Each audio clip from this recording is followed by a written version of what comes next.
ऐसी माला नहीं पहनते। ऐसी माला मतलब जिन मालाओं में गांठ लगी हो, जो ऐसे गोल हो, पूरी जोड़ हो, एक ही हो, ऐसी माला महाप्रभु जगन्नाथ जी नहीं पहनते। कैसी पहनते हैं?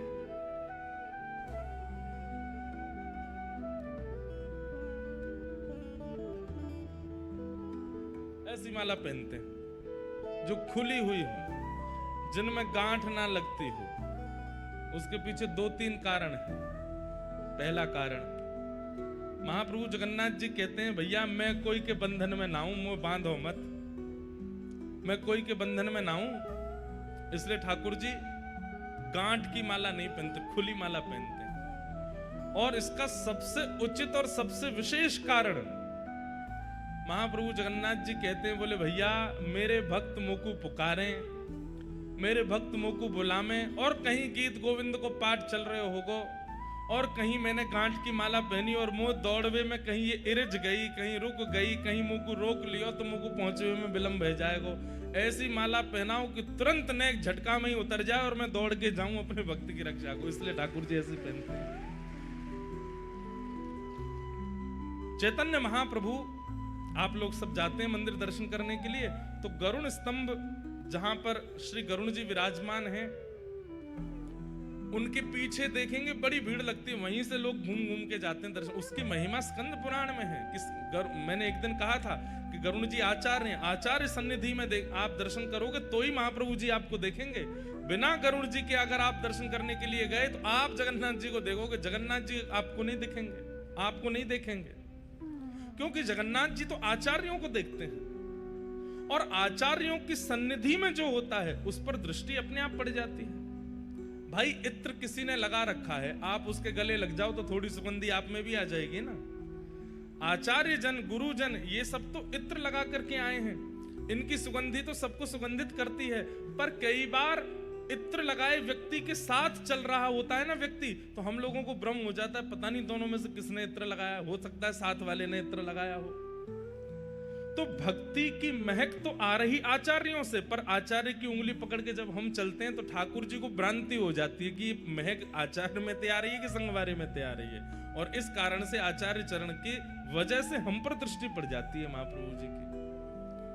गरुण जी आचार्य हैं, उनके पीछे जाकर के जब आप महाप्रभु जी को देखो, भले ही महाप्रभु जी का एक कोना दिखे, एक नेत्र ही दिखे, आप भीतर जाके सर्वांगीण जगन्नाथ जी का दर्शन कर लोगे, उसका इतना महत्व नहीं है जितना गरुण जी के पास खड़े होकर के एक छोड़ को देखने का महत्व है। एक अंग ही दिख जाए महाप्रभु जी। तो वहां गरुण स्तंभ श्री चैतन्य महाप्रभु अपने जीवन काल में 2 बार भीतर गए हैं बस। बहुत ध्यान से सुनिएगा। श्री चैतन्य महाप्रभु अपने संपूर्ण जीवन काल में 2 बार जगन्नाथ भगवान के समीप गए हैं। एक बार जब पहली बार आए थे, जब पहली बार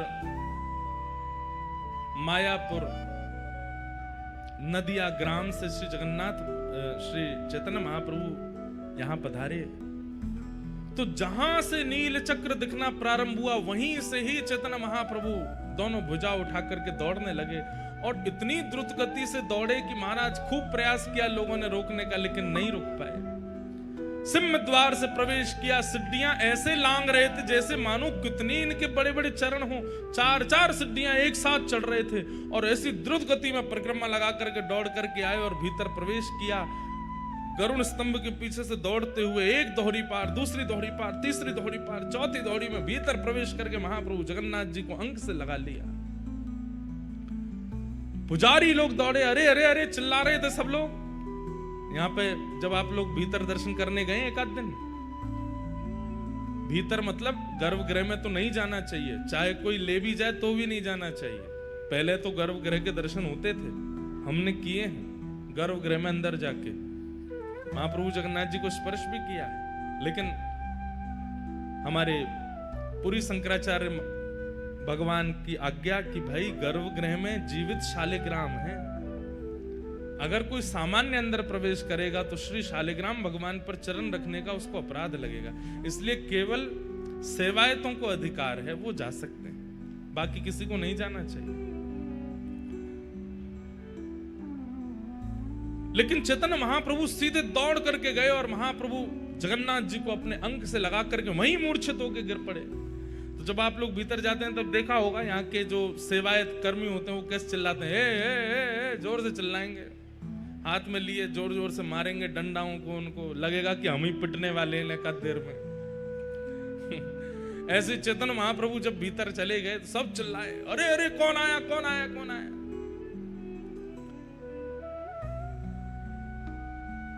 सब लोगों ने देखा तो भावावेश में पड़े हैं, नेत्रों से अश्रु नहीं सर्वांगीण अंग से अश्रुपात हो रहे थे।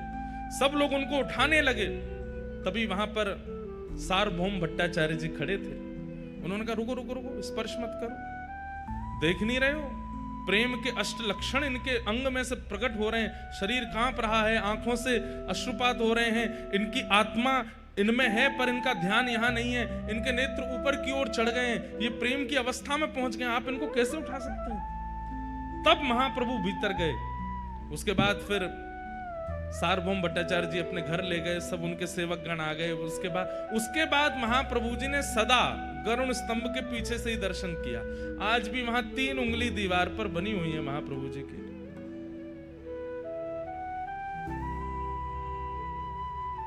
आज भी महाप्रभु जी की 3 उंगलियां अंकित हैं गरुण स्तंभ के पीछे की दीवार पर। और दूसरी बार गर्भगृह में प्रवेश किया अपने लीला संवरण के समय। श्री चैतन्य महाप्रभु जब